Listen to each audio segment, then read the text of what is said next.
Global Entrepreneur, un carrefour d'initiatives privées, une plateforme d'idées promotrices de l'esprit d'innovation et d'entrepreneuriat par la diaspora et pour la diaspora.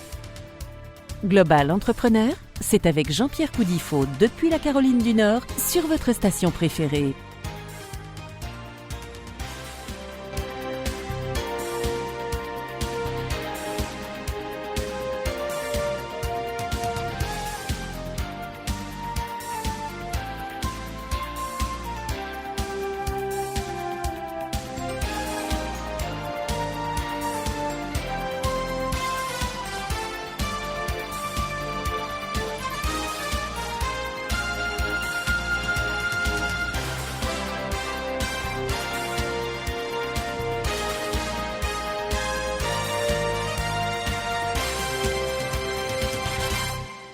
Alors, chers amis, comment allez-vous? Bienvenue encore dans ce numéro de Global Entrepreneur.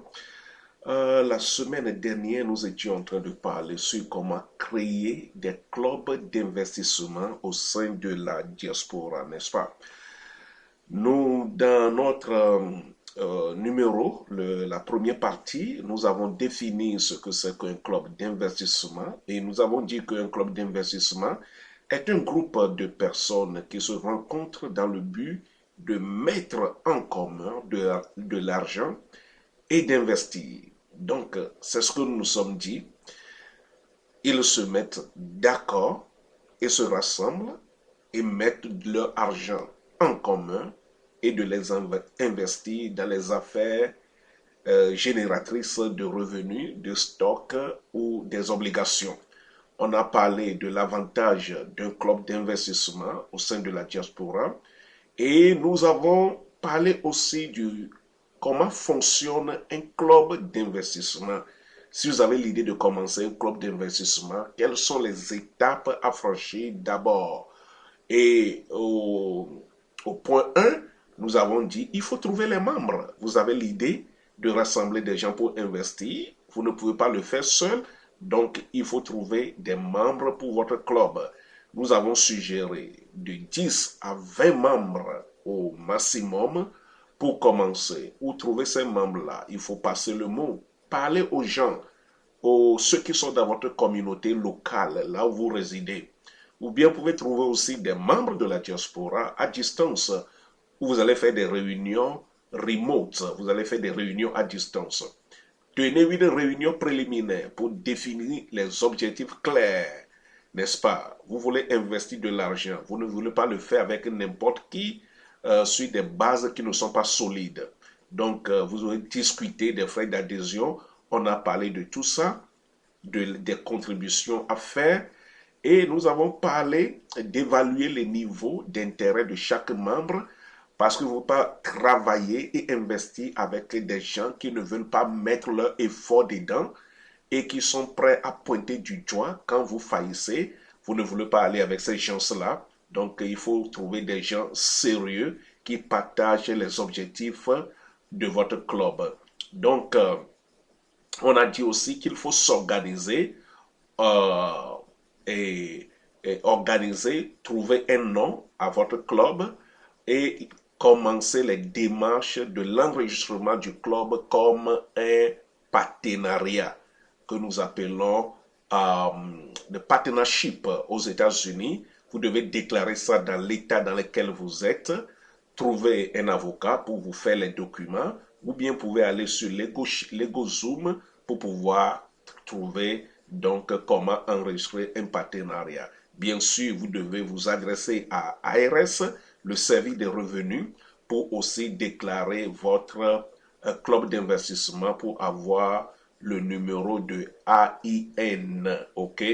Un numéro d'identification d'employeur pour ceux qui sont aux États-Unis et déclarer donc votre partnership au sein de l'État que vous avez décidé de choisir comme juridiction de votre club.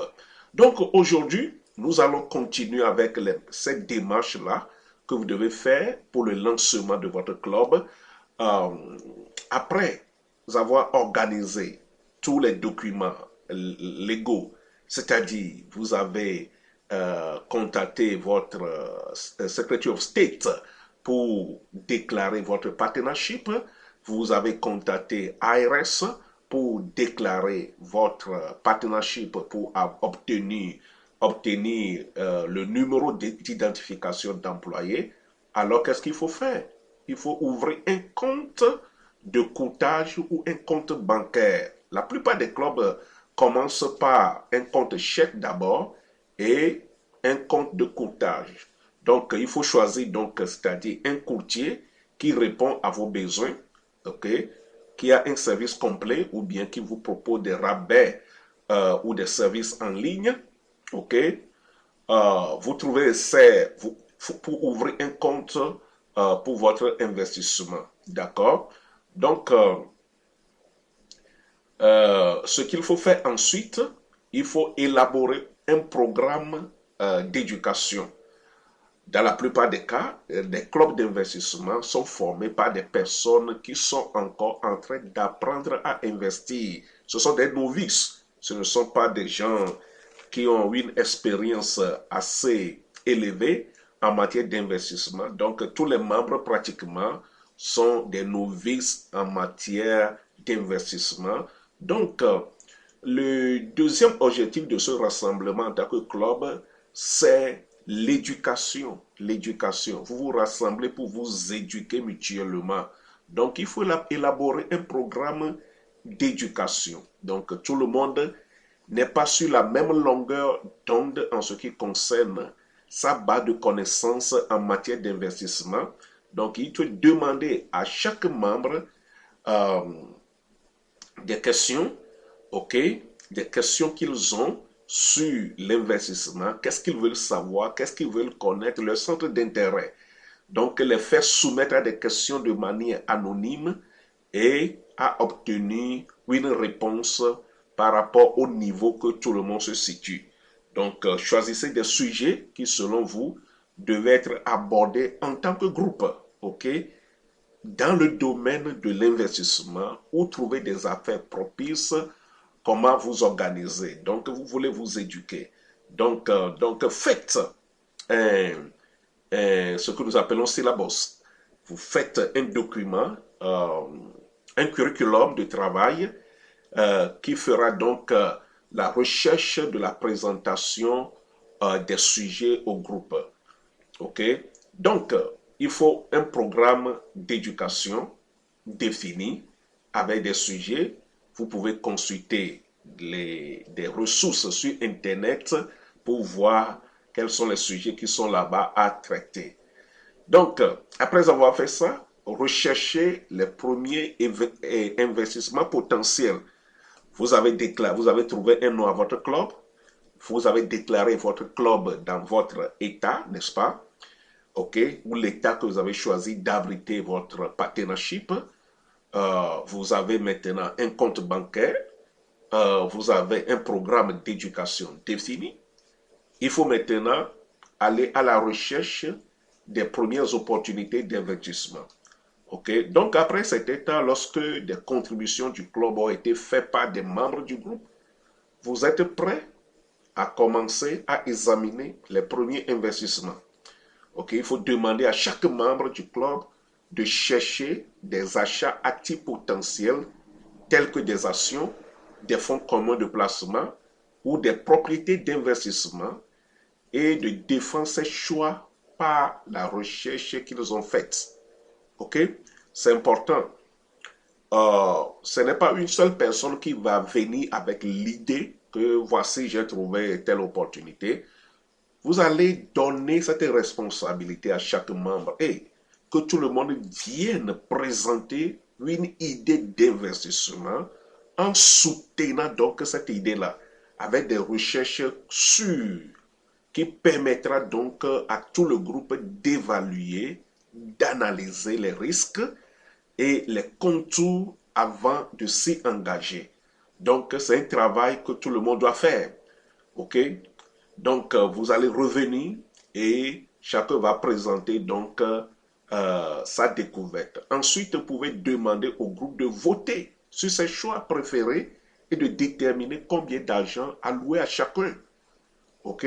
Donc, quand le groupe présente, vous allez voir comment aligner la présentation de chaque membre par priorité et voter sur ces choses-là, sur les choix. Et le groupe va déterminer le meilleur choix, la meilleure opportunité à poursuivre. OK? Donc, n'oubliez pas de garder une partie de votre argent initial non investi en cas où le marché présenterait une opportunité. Donc, il faut être toujours prêt. Quand une opportunité se présente, vous vous jetez là-dessus. Donc, il ne faut pas investir tout de suite. Donc, il faut toujours penser à des opportunités que le marché va créer qui vous permettra donc de se jeter sur ces opportunités-là sans demander autre fonds d'investissement. Donc, investissez toujours en tant que groupe, en tant que club. Donc, finalisez vos choix pour votre premier investissement et franchissez ce pas-là. Au fur et à mesure que votre club continue de fonctionner, évaluez les investissements potentiels, nouveaux, anciens, lors de vos réunions. Okay? Quand vous vous réunissez régulièrement, il faut évaluer ce que vous avez mis, voir comment le fonds travaille pour vous, okay? Et étudier encore de nouvelles opportunités qui se présentent à vous. Dans cette réunion, vous pouvez tenir cela une fois par mois. Quand vous venez, c'est l'ordre du jour à évaluer ensemble. OK? Et ça va vous permettre de voir la condition des marchés qui va dicter donc des rassemblements fréquents. Dans ces réunions, vous pouvez faire examiner les finances du club, les gains ou les pertes globaux, les progressions des investissements individuels et les sortes de trésorerie disponibles pour l'investissement. Donc, ces réunions vous permettront de présenter le tableau de votre finance. OK? Donner des présentations sur des sujets d'actualité et pertinents. OK? Vous pouvez désigner quelqu'un qui doit venir avec cette présentation et dans cette réunion, discuter et décider de comment investir. Comment investir. Assurez-vous toujours d'avoir désigné un seul membre digne de confiance qui a le pouvoir d'acheter et de vendre au nom du club. Quand nous disons vendre et acheter, ce sont des actions, ok, des actions d'investissement, ok, que la personne doit faire au nom du club dès que le club décide de poursuivre une action, une obligation. Cette personne sera la personne désignée pour faire ce travail au nom du club. Célébrez votre victoire, ok? Ok, célébrez. Vous avez déjà mis de l'argent, vous êtes en train de gagner, ok? Et quand il y a des gains, célébrez. Et s'il y a des pertes, compatissez à vos pertes, ok? Donc, vous êtes en train d'apprendre. Vous êtes en train d'apprendre. Donc, pour aller plus en profondeur de ce qu'est un club d'investissement, nous pouvons classer les clubs d'investissement sous différents angles. OK? Il y a différents types de clubs d'investissement. Il y a des clubs d'investissement en actions, en fonds communs, de placement ou en obligations. OK? Ce sont des clubs, OK, dont l'objectif est de se rassembler pour poursuivre le but d'acheter des actions d'achat, d'actions, des fonds communs de placement ou des obligations. OK? Donc, c'est ce qui constitue leur objectif. Quand ils se rassemblent, les clubs d'investissement en actions, en fonds communs de placement ou en obligations, quand ils se rassemblent, c'est de trouver des opportunités dans cette catégorie d'actions, de fonds communs ou d'obligations et de faire des transactions dans ce domaine uniquement là. Donc, c'est ce qu'ils font. Donc, de nombreux clubs sont de nature éducative avec des objectifs qui leur permettent d'apprendre de façon que ils soient en mesure de faire des investissements intelligents à long terme. OK? Donc, il y a une association aux États-Unis qui s'appelle l'Association nationale des investisseurs corporation. Donc, c'est une organisation à but non lucratif dans laquelle plusieurs clubs sont membres. OK? Donc, ces clubs peuvent décider d'acheter ou de vendre de l'investissement généralement sur la base d'un vote majoritaire.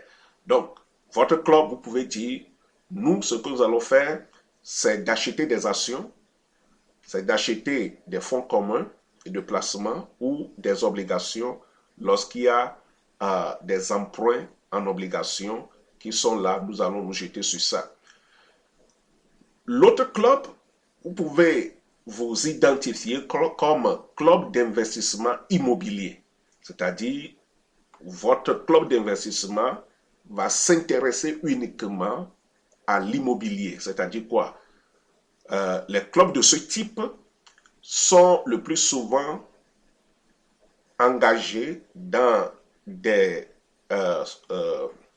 le commercial, c'est-à-dire les bâtiments, l'immobilier, appartements. Donc, ils sont intéressés dans ce qui est plus physique. Ils veulent investir dans ce domaine-là plutôt que dans les actions. Donc, la distinction juridique ici, il faut voir comment vous devez le faire parce que la SEC permet d'aller jusqu'à 100 membres au moins avant de poursuivre l'immobilier. OK? Donc, il faut vous référer à la SEC pour plus des informations. Donc, ce que font ces clubs d'investissement de l'immobilier, ils achètent normalement des biens immobiliers, OK, pour bénéficier donc plus tard de la revente de ces biens immobiliers. Donc, il faut beaucoup de flux de trésorerie à ce niveau-là, des capitaux propres installés, et puis comment vous devez vous constituer pour pouvoir le faire. Donc, il y a ce genre de club-là. Si vous voulez le faire, vous pouvez vous organiser en société à responsabilité limitée, OK? Et vous pouvez vous classifier comme C Corporation.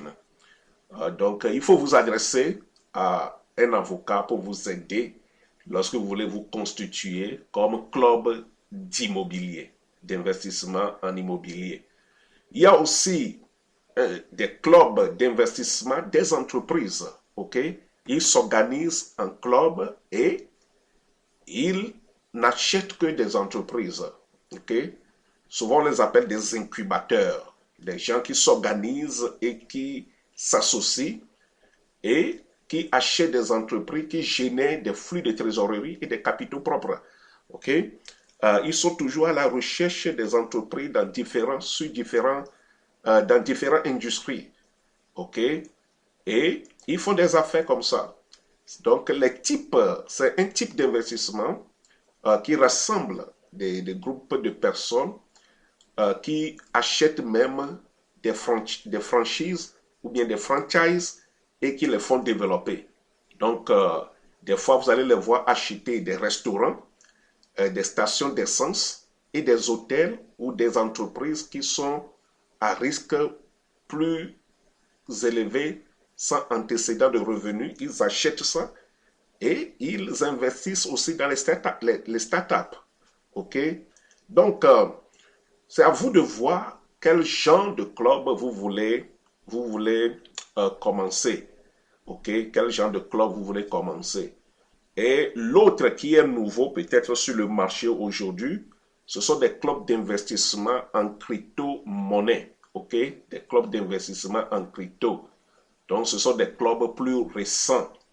OK? Clubs d'investissement en crypto sont des groupes, des groupes privés d'investissement en crypto-monnaie. OK? Et l'objectif est de travailler en tant que communauté pour trouver des crypto-monnaies qui ont une forte probabilité de rendement d'investissement. OK? Donc, ils s'organisent et ils se disent que, bon, nous allons voir sur le marché de la cryptographie, de la crypto-monnaie, quels sont donc les gens, les types de crypto qui sont là-bas, qui vont présenter des rendements pour eux, et ils s'organisent à l'acheter comme en groupe. Donc, l'un de ces clubs appelé Crypto Investor Club, qui est aujourd'hui sur le marché, avait suggéré à ses membres d'acheter le, le token Cardona, qui est EDA. Ils ont acheté à partir de 0,025 dollars et avec le temps, qui est devenu aujourd'hui 0,5 dollars en valeur. Donc, vous voyez combien ils ont gagné. Donc, plus de 2000% de retour en investissement. Ils ont aussi prédit, le même club, Investor Club, Crypto Investor Club, ils ont aussi prédit que leurs membres puissent investir dans la crypto Verge, appelée Verge, qui a augmenté de 4000% depuis la recommandation. Donc, ce sont des clubs qui se disent que nous allons aller vers la crypto-monnaie au lieu d'aller vers le stock ou bien d'aller vers l'achat des entreprises ou bien dans l'immobilier. Ils se concentrent rien que dans la cryptographie, la crypto-monnaie, et ils voient sur le marché, ils étudient comment les tokens évoluent et ils investissent leurs contributions. Quand ça atteint un certain pourcentage comme rendement, ils vendent et ils se partagent les bénéfices. Donc, vous pouvez considérer d'aller avec cela. Donc, l'autre club, c'est un club d'investissement que nous appelons un club d'investissement hybrid, c'est-à-dire qui considère d'aller dans chaque catégorie. Ils ont une partie dans les stocks, une partie dans la crypto-monnaie, une partie dans l'entreprise et une partie dans l'immobilier. Donc, vous pouvez choisir de répartir votre contribution ou bien le capital dans ces différents secteurs. Vous voyez? Donc, nous prenons par exemple, pour finir, nous allons essayer de voir en tant que les membres de la diaspora, supposons que vous voulez créer un club d'investissement au sein de la diaspora, qu'est-ce qu'il faut faire? La pratique maintenant. Qu'est-ce qu'il faut faire? Il faut trouver un nom au club. Disons que je veux créer un club que je vais appeler Diaspora Investors Club. OK? Le club je vais l'appeler seulement en anglais. Diaspora Investors Club que je veux créer. Et mon objectif, c'est de trouver 20 membres. Donc, il faut que je communique clairement mon idée à mes amis qui sont autour de moi, à ceux qui ont la même vision, qui ont parlé de l'investissement par le passé et qui sont dans ma communauté ou ailleurs. Il faut que j'aille à la recherche de ces gens-là, 20 membres. Donc, il faut que je définisse avec eux les frais d'adhésion au club. On peut choisir entre 500 dollars, 1000 dollars pour adhérer. Ça va constituer donc les frais de démarrage. On peut établir une cotisation mensuelle de 100 dollars probablement et définir la contribution par transaction, projet d'investissement que nous pouvons mettre dans un plafond donné. Et nous devons définir l'objectif ou bien notre philosophie, ok? Que nous voulons faire investissement à long terme, ok? Que ceux qui ont besoin de la liquidité maintenant, ce n'est pas le genre de club que nous voulons être, mais nous voulons créer de la richesse de long terme. Donc, que chacun puisse comprendre notre philosophie, notre politique. Donc, il faut définir cet objectif-là et définir les opportunités d'investissement que le club veut poursuivre. Donc, par exemple, le club dit, nous allons rester au niveau de la crypto, au niveau de l'immobilier, au niveau de l'achat de stock, des fonds, de l'obligation, Ou bien nous voulons un ensemble d'opportunités. Le club peut aller vers l'hôtellerie, immobilier, le commercial ou le résidentiel, appartements, immeubles de bureaux, centres commerciaux, logements. Le club peut s'intéresser aussi à l'école, à l'agriculture, plantation, station d'essence, transport, le stock, la crypto-monnaie, emprunt obligatoire, acheter des entreprises. Bon, est-ce qu'on doit se spécialiser? À chacun doit savoir, doit décider qu'est-ce qui est bon à faire pour que nous puissions nous focaliser ou bien nous voulons aller et répartir notre portfolio dans les différents secteurs. Il va falloir que le club se décide.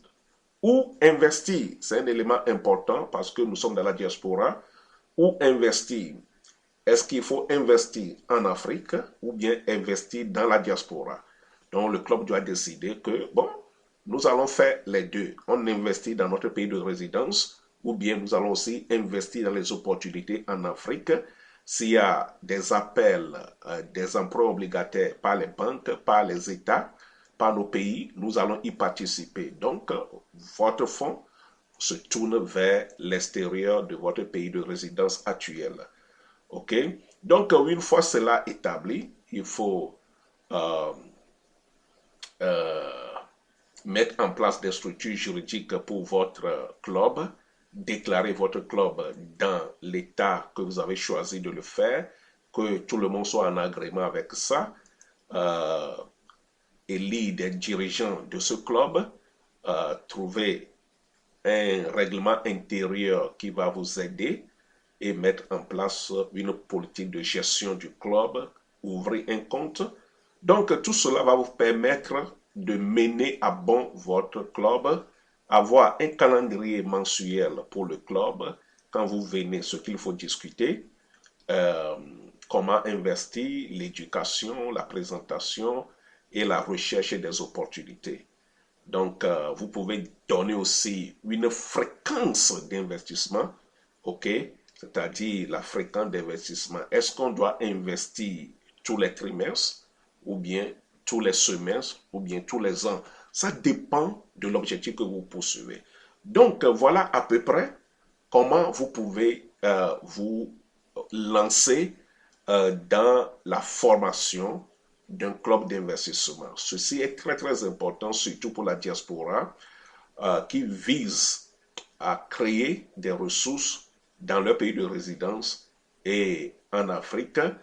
C'est important parce que l'effort de plusieurs est plus grand que l'effort individuel.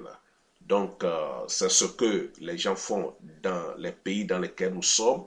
Ils s'organisent, ils se créent une structure et ils se disent que nous allons investir et ils sont sérieux là-dedans et ils réussissent. Donc, vous pouvez aussi le faire et réussir si ceux que vous recrutez sont des gens sérieux et que vous vous mettez d'accord sur une base solide et juridique, vous pouvez y arriver. Voilà, donc ceci conclut donc comment créer des clubs d'investissement au sein de la diaspora.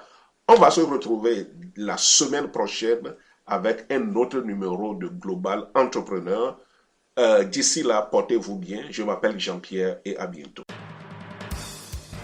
C'était Global Entrepreneur.